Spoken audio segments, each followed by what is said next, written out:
Hello, everyone. Good evening. I hope you're well. Thank you for joining us. We'll just wait one more minute for a few more people to join and we will get things underway.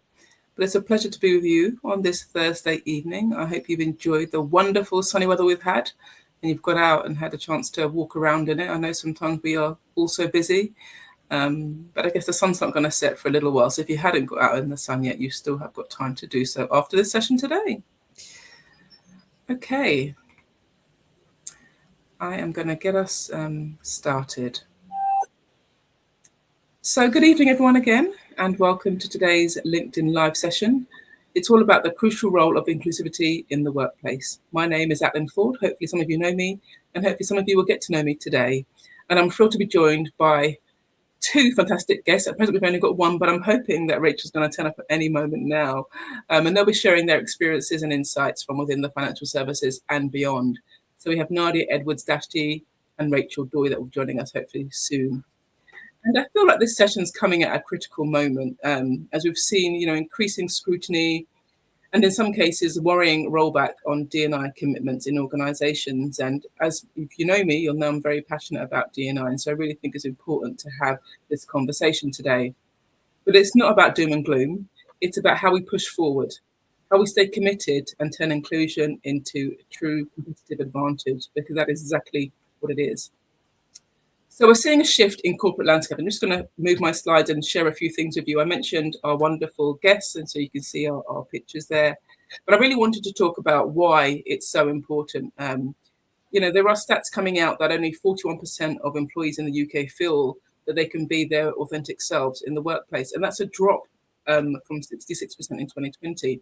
So you would think that with all the great work we've been doing, that number would continue increasing, and that's the aim. But unfortunately, with this shifting corporate landscape, the numbers are starting to go down already.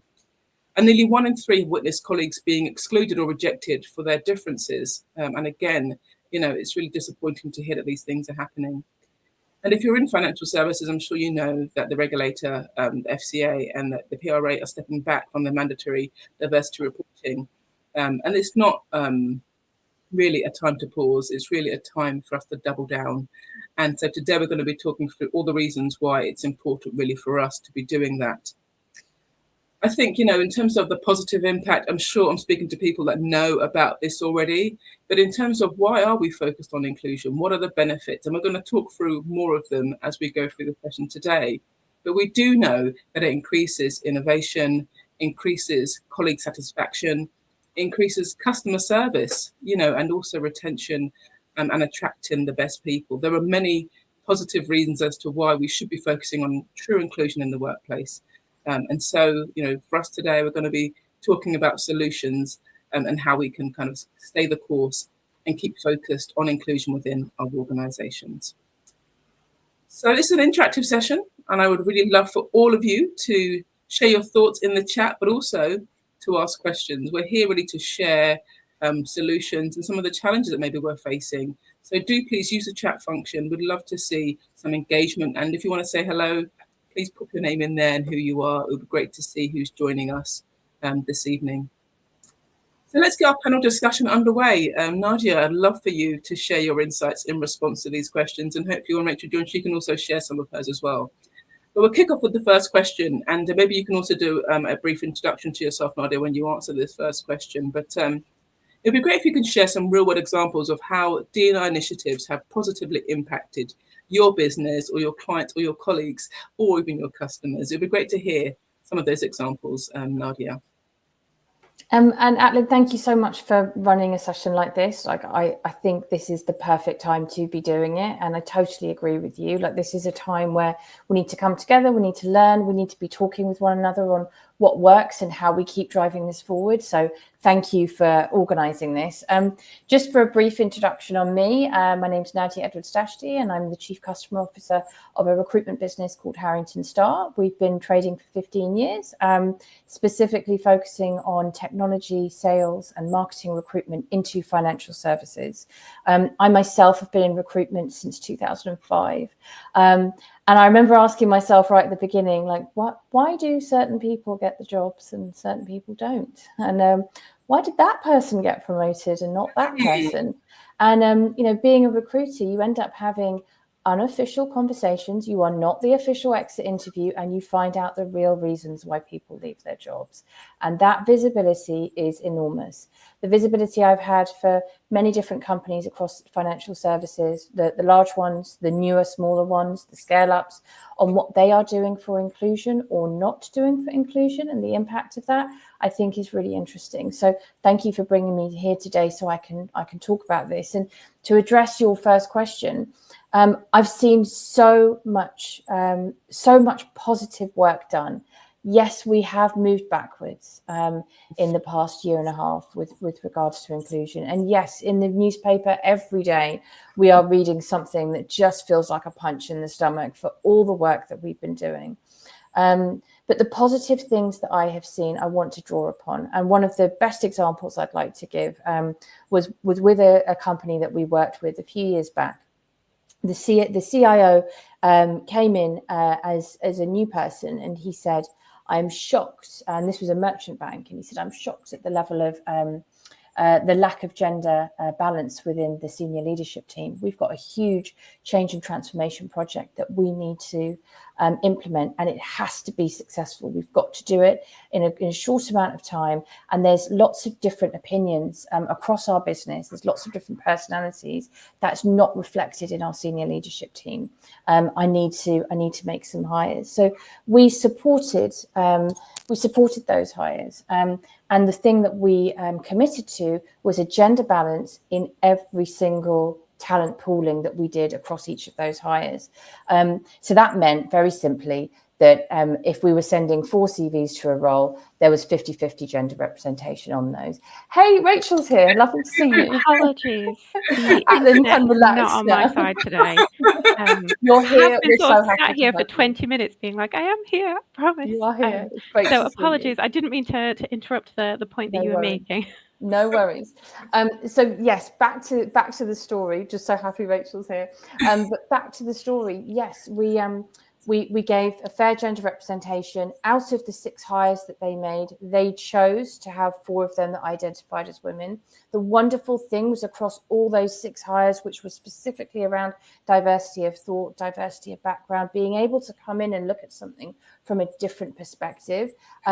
All 6 of them were still at the business 4 years later, and had progressed into different roles, some of them moving across into things, up into things. But it was an amazing success, because a year in, we did many reviews, but a year in, we did a full review on what had happened in that change and transformation project, and it was hailed a success.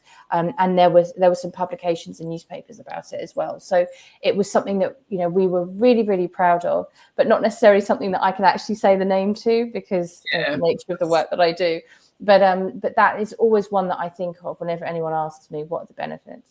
Yeah, and that's a great example, really, especially I feel that when you said that the people are able to progress in the organisations, because quite often you can see people coming into organisations, but they don't necessarily stay. But I think there is real kind of demonstration that it is an inclusive culture, and that they really are committed to having diversity across the business when people stay and they're happy in their roles and they're able to have a positive impact on their organisation. So that's a great example, and thank you so much for sharing. A few people are saying hi Charles, hi Kayla, it's great to have you here with us. Rachel, so I'm really pleased to have you here. Thank you for joining us this evening. So it would be great if you could give a brief introduction to yourself, and also if you could share an example of where you've seen really positive impact from D&I initiatives. Yep. So I am Rachel Doy. I am the Senior Policy Advisor at Amy, or one of 3 Senior Policy Advisors. I, up until recently, was project lead for our Working in Mortgages initiative, which is a careers and D&I focused project. I have now passed that over to my colleague Sabrina. So I'm taking up the mantle of green. But I've always said, being able to kind of pass this project over means that I'm able to kind of step into that role as just a regular volunteer and not just as a project lead, because this is something that I'm super, super passionate about. And I think something for me that's been really exciting in the D&I space that we've seen that's having huge impacts is the organizations are just stepping outside of the boxes a little bit. We've kind of gotten to the point where there are certain things that come as standard. They're getting a little bit more friendlier in terms of like hybrid working or remote working. They're getting a little bit more flexible when people say, they need to take time out of their day to look after their children or to potentially fulfill their caring responsibilities.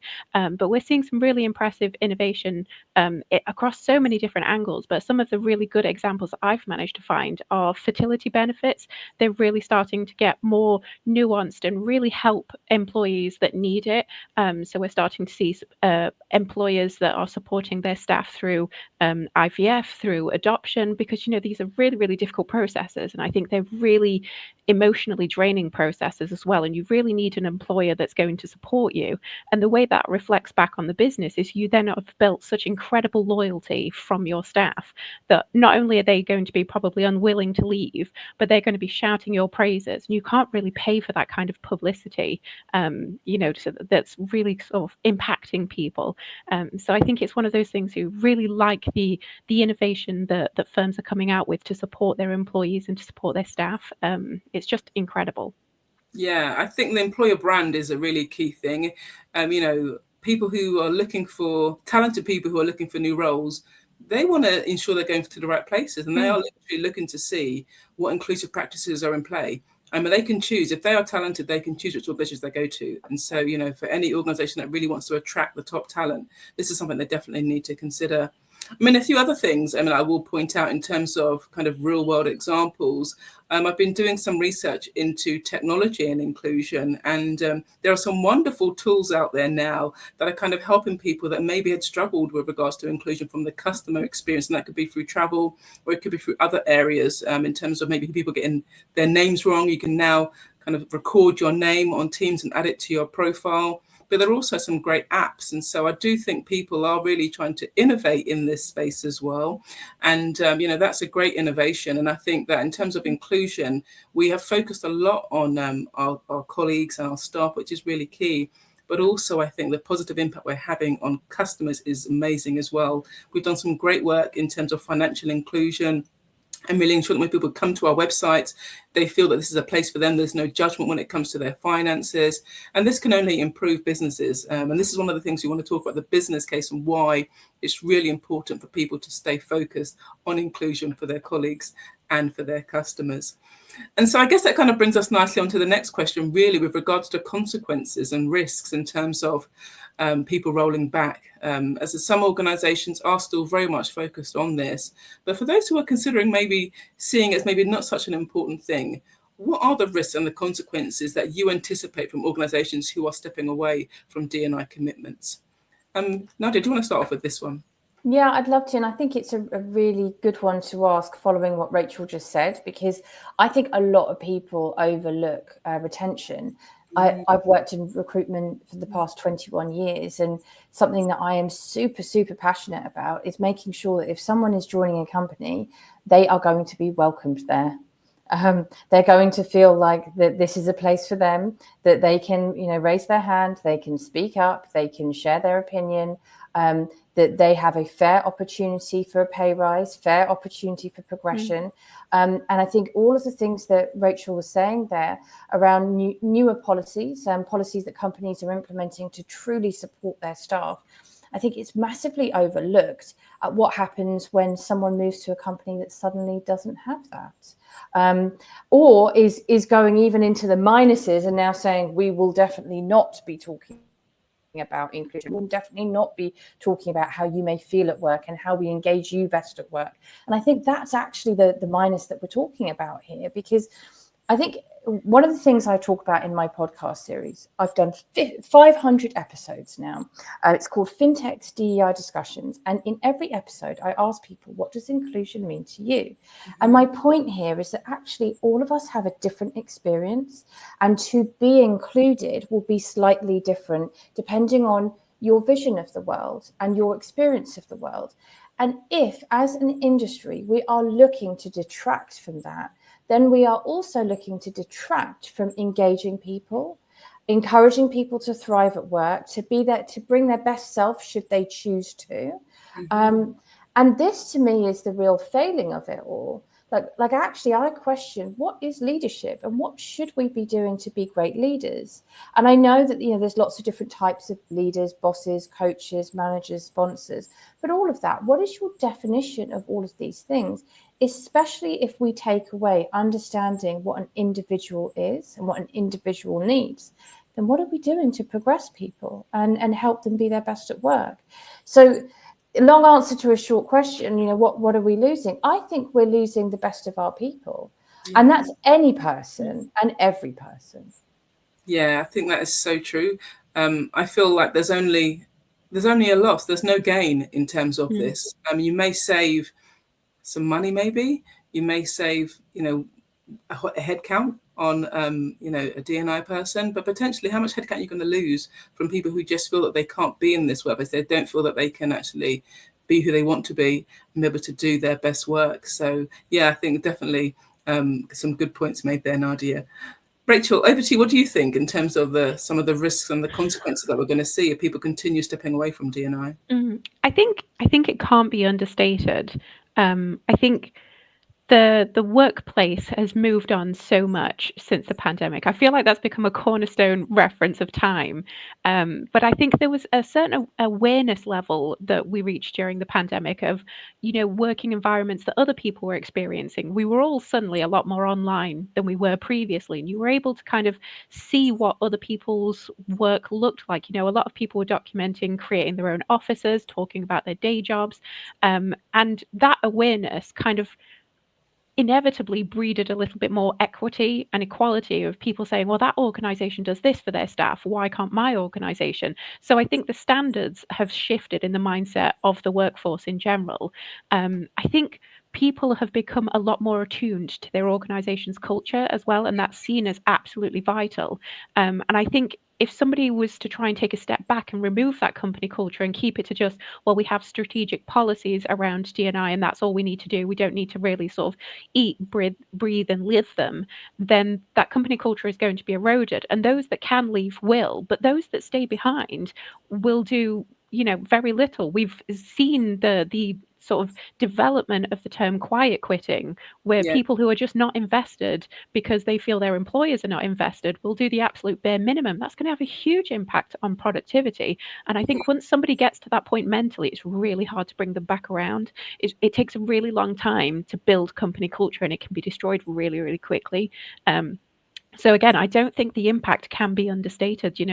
These are going to be the things that are making and breaking organizations. Obviously, certain organizations are so big that it's going to take something absolutely catastrophic to make them fail. But for a lot of smaller organizations, they are based on the strength of their employees. Correct. And if that was to falter, then the entire business is in jeopardy. So it really is the sort of thing that I think people need to think long and hard. Like you say, Atlyn, is it worth potentially being able to trim the employee cost down by 1 to 2 heads? Probably not. Yeah, exactly. And I think the other thing you mentioned, about what colleagues and staff are expecting, I do believe that, as a customer for any business, you want to ensure that you're working with, a business that really cares about its people, that has got a heart, that isn't just there to sell you something, especially if it's kind of a B2B relationship or something that's really important, like, a financial product. You want to check out the brand and see what they really stand for. And the culture is where that comes from. And Monica's put a great comment in the chat here that policies are there, but culture dictates what should and shouldn't do at some companies. And I do think, culture takes time, and you need people that understand culture and how to build it and how to embed it within everything that happens in the business. And so if you lose these people, where is that kind of focus on culture going to be coming from? And do you really understand the impact if you don't focus on the culture? It literally is lost. And like you said, Rachel, it takes a very long time to bring it back. So thank you for sharing that. I hope everyone here really fully understands the consequences that come about. But I guess kind of talking on more of a practical kind of point now in terms of, in the face of resistance and kind of apathy, what practical steps can change makers take to keep inclusion efforts moving forward?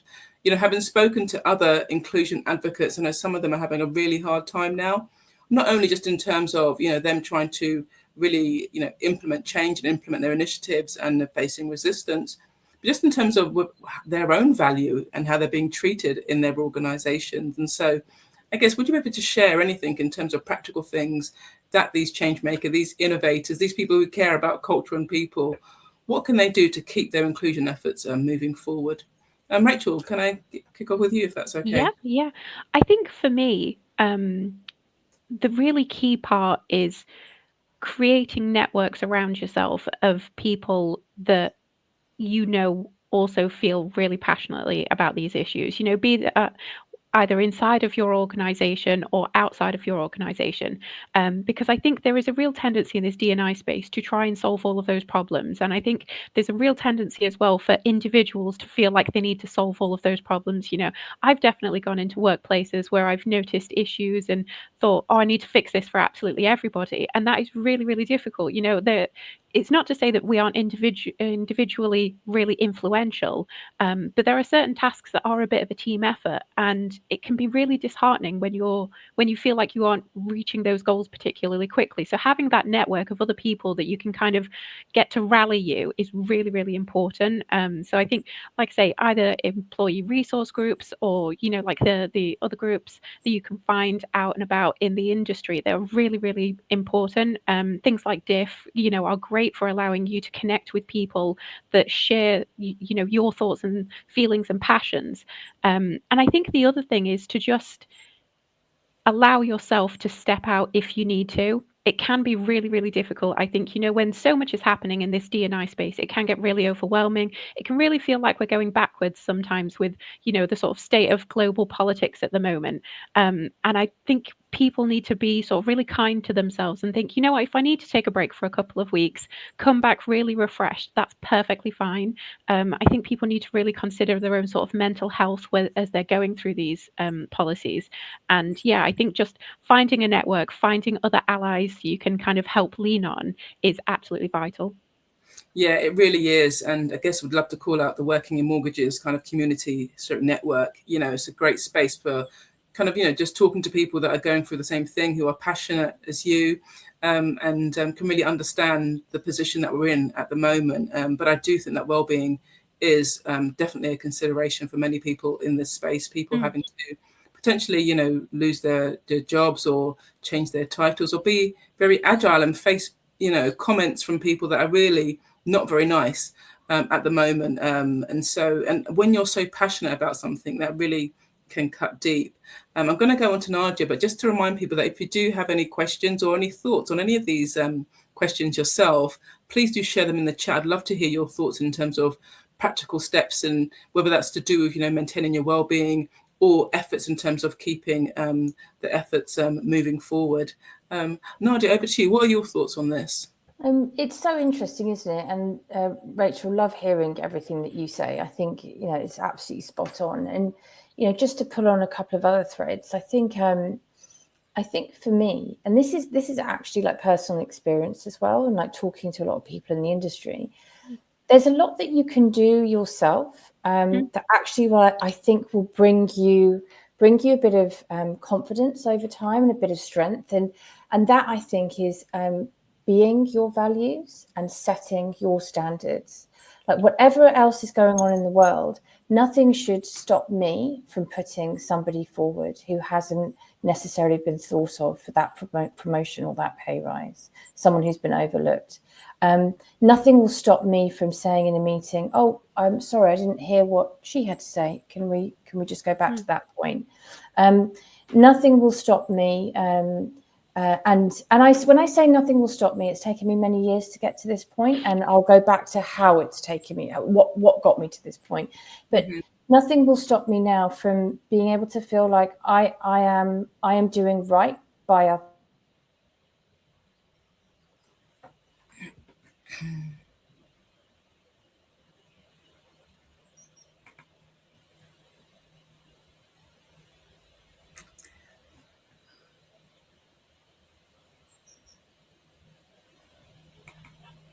Has Nadia frozen for you, Rachel, as well? She has. I think the internet gremlins are still around. I really wanted to hear that last point that she made, and hopefully she'll come back. Okay, I guess I will definitely fill the gap in terms of talking about personal experience. And I guess for me, I'm really focused in terms of my values and what I want to do. As a consultant, I'm constantly thinking now about, how can I still be relevant? How can I still kind of offer support to organizations in terms of their journey, but also being agile and adapting and growth, for all sectors. And I guess there are changes that we have to embrace. And I guess, D&I and inclusion is no different to any other sector. It will go through evolutions. And for people who have been in the inclusion space for maybe, over the last 20 years, there have been, I guess, peaks and troughs. And at the moment, we are going through, a difficult time. But certainly, I don't think that inclusion is going to go away. I don't think workplace culture is going to go away. But I think it will evolve and it will adapt and it will change. And I guess those people who, like us, really care about creating inclusive workplace cultures and ensuring that everyone can thrive in the workplace, and also customers can feel like they can work with organizations that really care about them, and that everyone has a chance to access those services, we'll find a way. And I feel we just need to kind of just ride out this time and expect that there will be some negative consequences, and be there and ready to kind of help with making that transformation. But I guess at the moment, it's still kind of wait and see. There's, I guess, a lot of uncertainty at the moment. But hopefully things will settle down, and then the future of inclusion and D&I will become a lot clearer. But I think it was a great point that Nadia was making, that in terms of your own personal values, that needs to remain at the forefront, really, because we want to feel that we are being authentic. We do genuinely care about the work that we're doing, and we'll find a way to help others as well. Yeah, and I think just to hop in on that point, I think that from an employer perspective, there are definitely steps you can take to kind of maintain that progress in the inclusive space. I think, some people hear the words D&I and inclusivity and they already sort of clam up. And I think sometimes you just kind of have to sort of bite your tongue and propose these as just employee benefits. And, you just kind of have to think of workarounds. And it's just one of those, you just kind of have to keep going. And I think a really great way for smaller firms and sort of maybe medium-sized firms is, because I appreciate, that it can be a little bit overwhelming when you consider the entire world of D&I and inclusivity, is to just really take stock. There's so much to be said for employee surveys. What is it that your employees specifically would really, really benefit from? There's not necessarily a whole bunch of sense for you to sort of create these vague D&I policies covering a wide area if it turns out that what your employers really want is something really specific, like maybe they just want flexible working hours because a whole bunch of them are carers. Then you can just start with that. And it's not necessarily, we don't have to brand it as D&I or inclusivity if it makes some people uncomfortable, as much as I would prefer that those people just get comfortable. But you can just be like, well, no, it's just an employee benefit. And I think it's those little things. You just kind of have to sort of read the room and adjust your approach a little bit. Yeah, indeed. I think the language definitely is something that we can be agile with and change. If people want to use a different word for the same thing, then then let's just do that if it means that the good work can continue. And welcome back, Nadia. I'm so sorry. Rachel was giving me a heart attack. Now you are as well. But it's okay. We're going to move on to the next question. I guess it ties in really well with what Rachel was saying with regards to surveys. How can organizations use data to build a business case for inclusion? And I guess also to build on what you said in terms of to ensure that what they're doing is really relevant to their organization, but also, which I think is going to become even more prevalent, is the scrutiny. So how can you also use data to demonstrate the impact?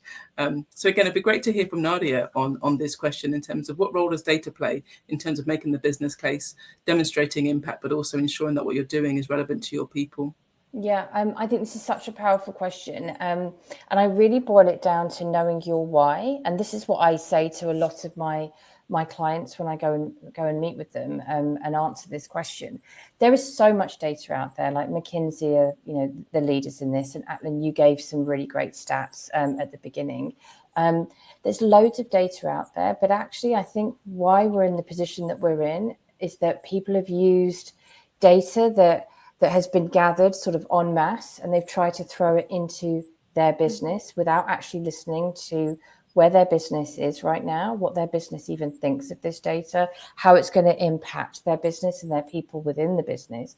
Then you break that down onto team per team. Like, what are each team trying to achieve right now? And I think there's a lot to be said around diversity of thought and positive debate within financial services. And this, to me, is the heart of inclusion.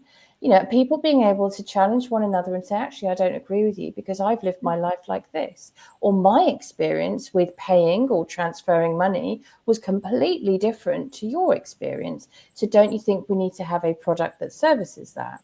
And I think that often gets confused. And I think that is why inclusion, you know, I caught the end of what Rachel was saying, but inclusion, you know, I'm never going to be okay with people saying, oh, I want to rebadge it, you know, just as Rachel said she wouldn't be.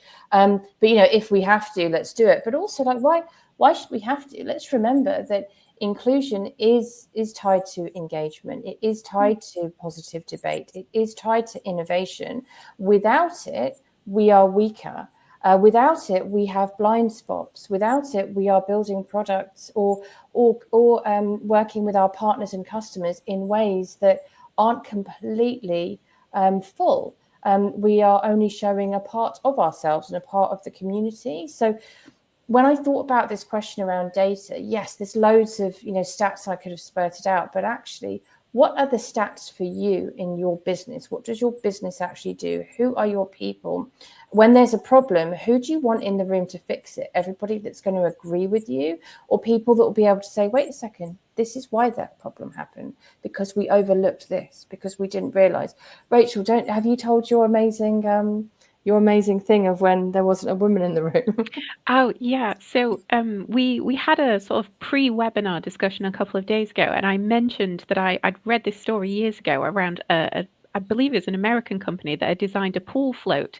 And it was just sort of a white pool float with a blue center, but both the shape of the pool float and the blue was really reminiscent of the sort of sanitary towel adverts where they pour in the blue goo to show its absorbency.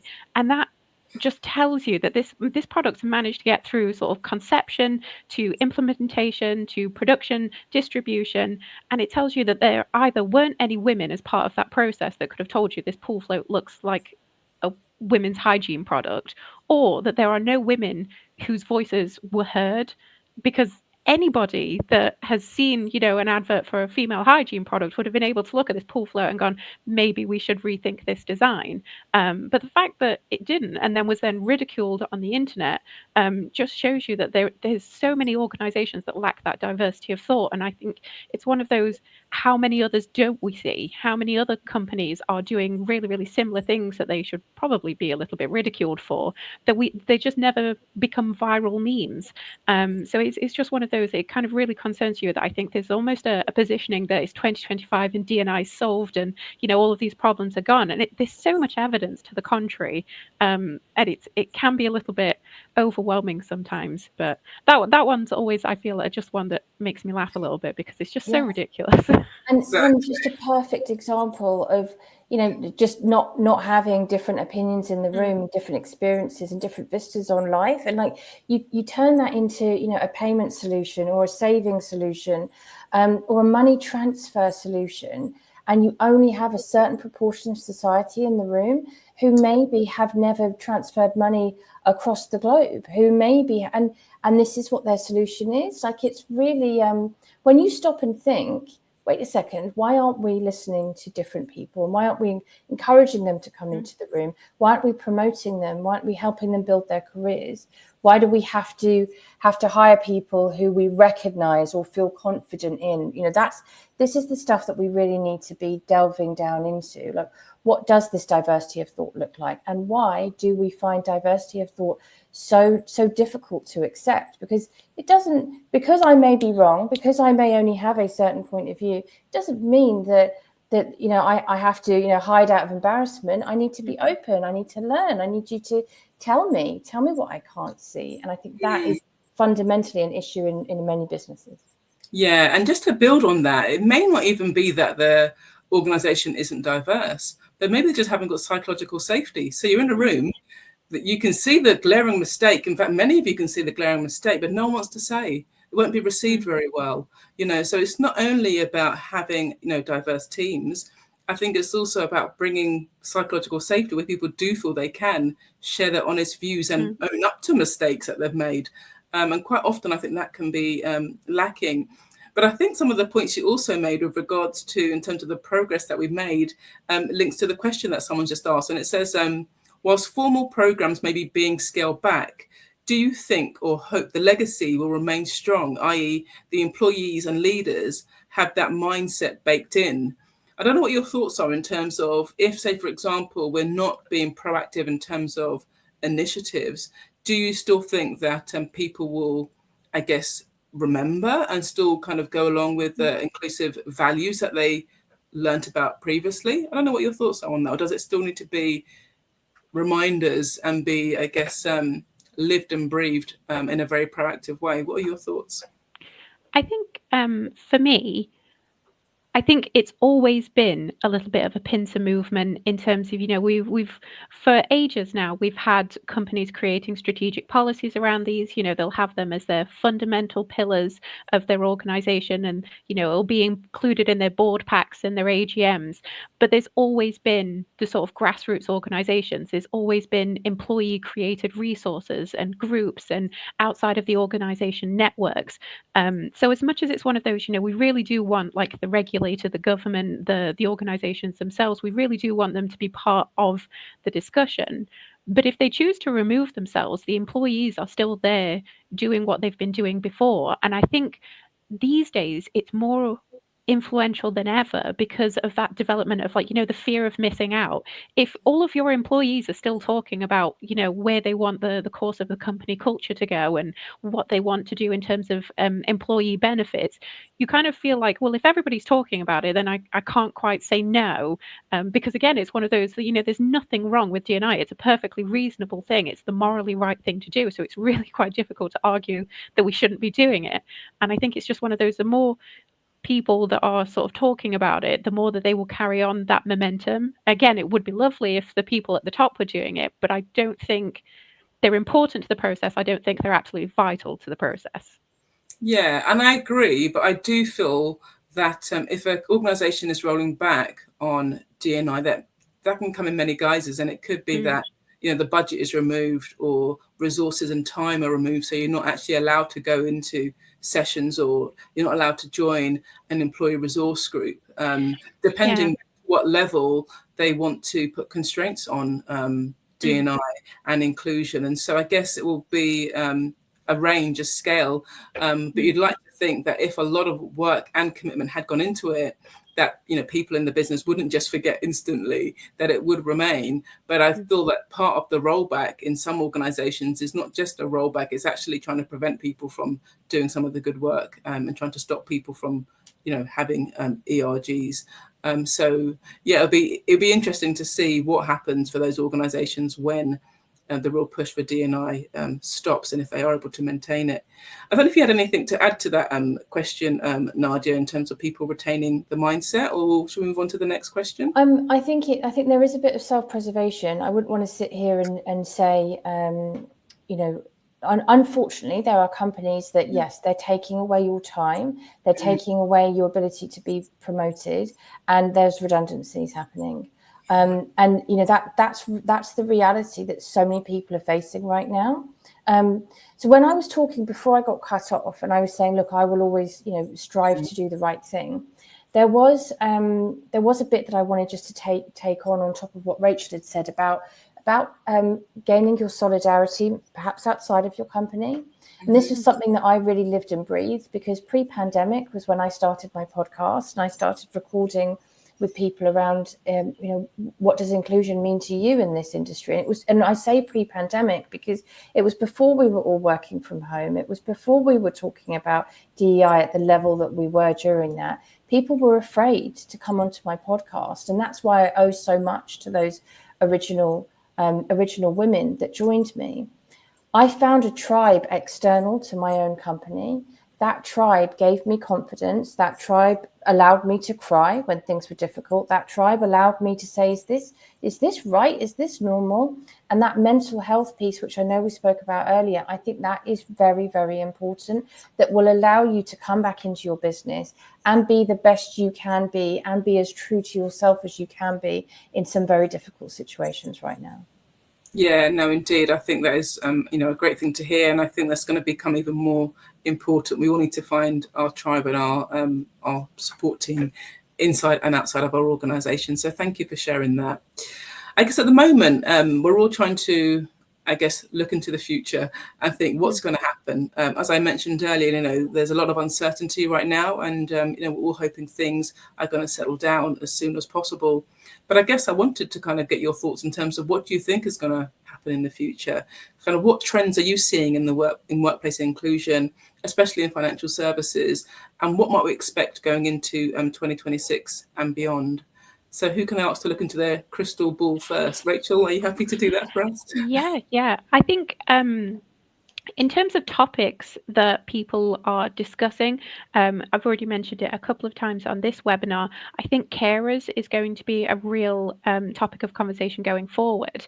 I know, obviously, we're involved with the IMLA Lunch and Learn sessions, and I think one of their sort of most watched episodes was on people that had neurodiverse children.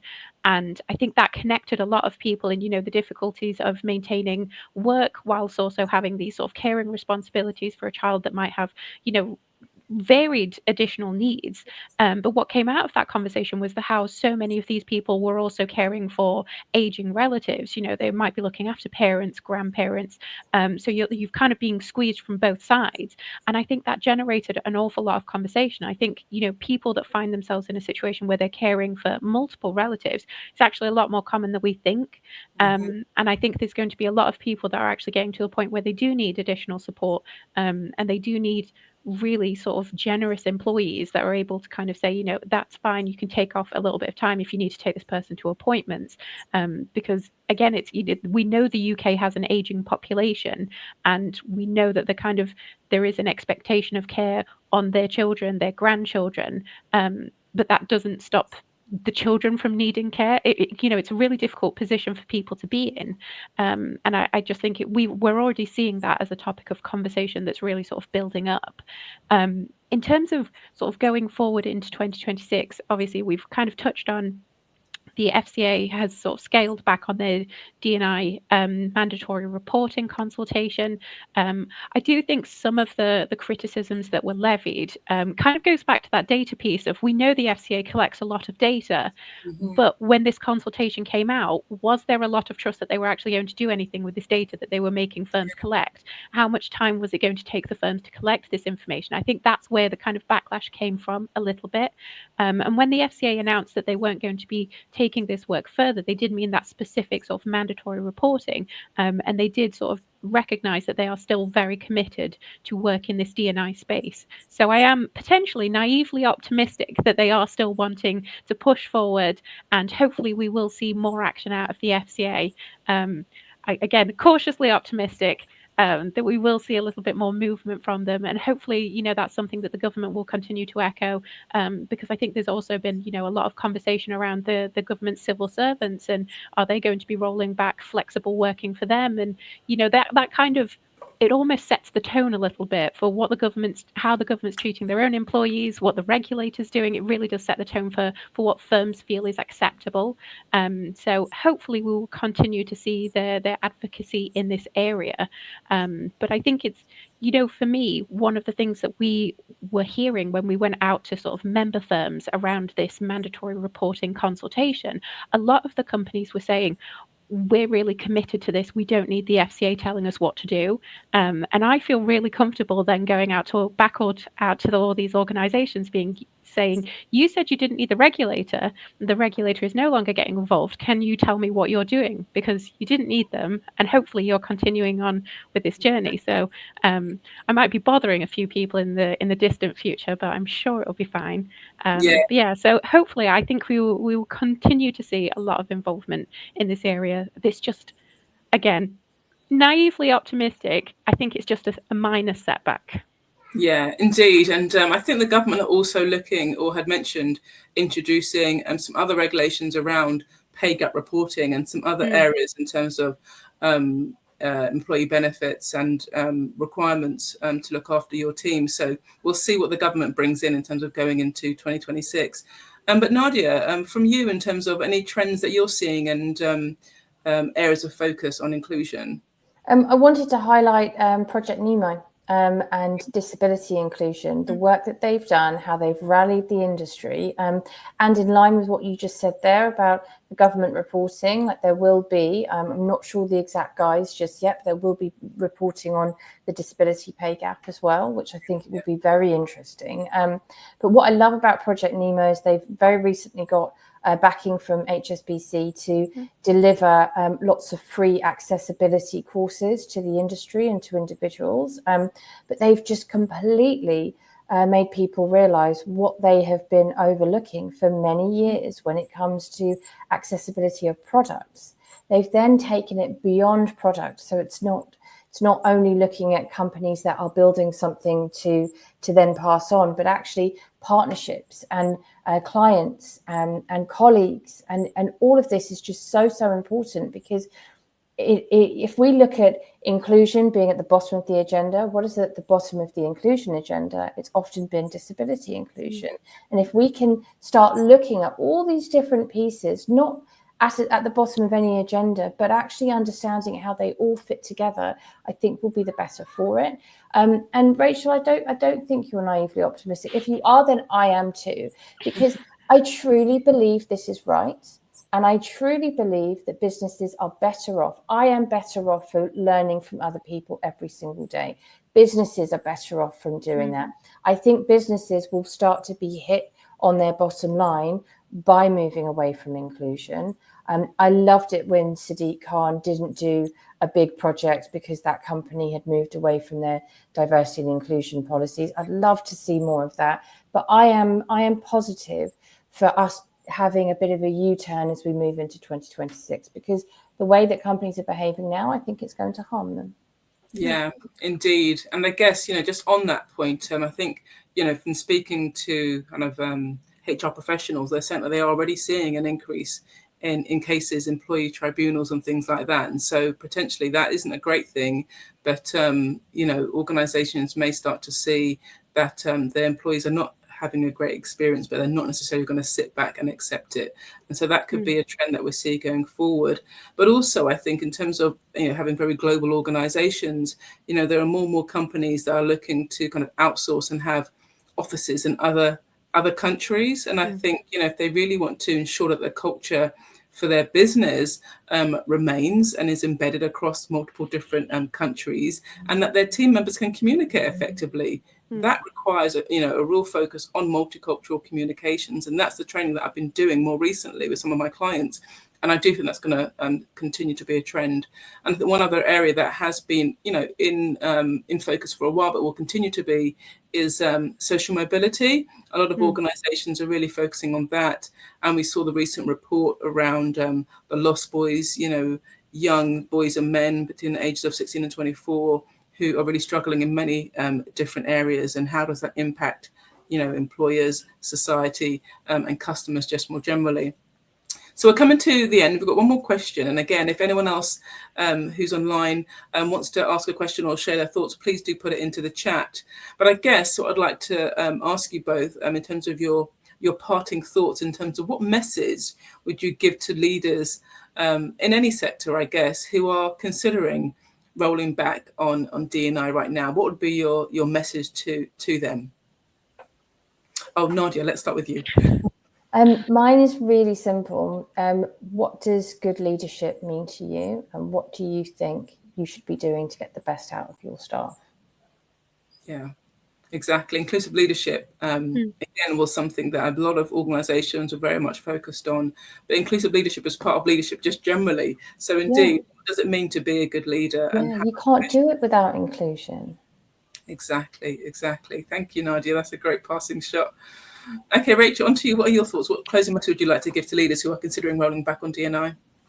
I think my closing message would be that there's a lot more eyes on firms around their culture and their inclusivity than perhaps they realize. You know, that awareness, like we said, from customers, from the staff, from the regulator, it is just in a very different place than we've seen it before. And I think, you know, for people that may think that they are able to scale back on policies because the regulator has said that they're not going to take this forward, you still have to consider consumer duty has been implemented. And the main thing that they've been talking about within consumer duty recently is vulnerability. And the FCA has even said, we don't necessarily need you listing all of your customers and your employees that are vulnerable. We need you to talk about what the accommodations are. So there is that solution-driven messaging from the FCA. So not to be like threatening or anything, but like you are being watched, and I think you really need to put your best foot forward for the benefit of your business and for the benefit of everybody that interacts with your business. Yeah, a great message. I think for anyone listening to this, I would certainly be reconsidering rolling back on DNI. Before we go on, I say obviously thank you to you both. And, you know, I'm very much solution focused. That ties in lovely, very well into my last slide here in terms of, you know, some of the resistance that people are facing. We spoke about the well-being of DNI champions and leaders, and I'm hoping that this resource here will help them. If you can use the QR code to download it, it's an infographic, and really it kind of breaks down some of the covert and overt resistance to DNI that you may be experiencing, but also offer some solutions in terms of how you can manage that within your organizations and some tips. But if anyone is you know, experiencing any issues or resistance or just wants to chat about DNI in the workplace, I'd be love for you to reach out to me on LinkedIn. You can DM me, or you can also email me as well. I think, yeah, my email's there. And just to say thank you to Rachel and to Nadia. It was such an amazing conversation. We overran slightly, but I think we had so much to cover. And I think it is a pressing conversation that will continue, I think, beyond today, because I think, you know, we all need to play our role in ensuring that everyone truly understands the value that inclusion brings, but also the negative impact that will have if we continue to roll back. So thank you, Rachel. Thank you, Nadia, for joining us today. And if anyone else wants to reach out to them, you can also contact them on LinkedIn as well. Okay, everyone, take care and have a wonderful evening. Thanks, everyone. Bye. Bye.